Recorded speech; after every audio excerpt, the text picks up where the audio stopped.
Banjir dan longsor yang menyapu 3 provinsi di Sumatera bukan hanya soal bencana alam, tetapi tentang bagaimana negara menangani tragedi di tengah desakan status bencana nasional.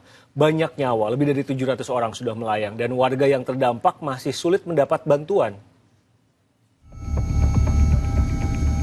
Sapuan air bah hingga longsor yang meluluh lantakan sejumlah wilayah di 3 provinsi di Sumatera masih menyisakan begitu banyak penanganan. Masih jauh dari rencana perbaikan infrastruktur dan rumah. Ratusan orang kini masih belum ditemukan usai terseret banjir dan tertimpa longsor. Mereka yang selamat pun masih banyak yang tak terjamah bantuan pemerintah akibat akses jalan yang terputus.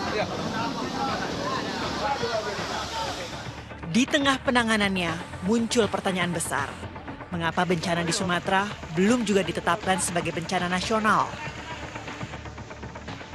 Sejumlah pejabat negeri ini telah turun langsung ke lokasi bencana, melihat dari dekat dampak yang ditimbulkan dengan mata dan kepala sendiri. Dari Presiden Prabowo hingga sejumlah menteri koordinator. Yang terakhir, Wakil Presiden. Mereka semua membawa pesan yang sama. Pemerintah tidak tinggal diam, bantuan terus dikerahkan. Sekali lagi kami ingin memastikan bahwa sudah dilakukan berbagai upaya. Di rumahnya nampak. Udah nanti kita bangun. Buat juga RGS ini pandang ada dengan 60.000 Pak. Nanti kita bangun. Untuk melakukan percepatan pemulihan pasca bencana ini.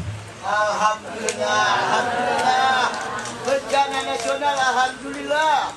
Melihat dari dampak kerusakan dan jumlah korban jiwa, penanganan bencana Sumatera disebut sudah masuk skala nasional meski statusnya belum. Terus dilakukan penanganan nasional dengan mengerahkan sumber daya maksimal pemerintah pusat dari seluruh kementerian dan lembaga.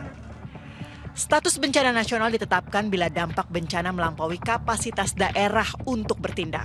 Jumlah korban, kerugian harta benda, kerusakan infrastruktur, luas wilayah terdampak hingga sosial ekonomi.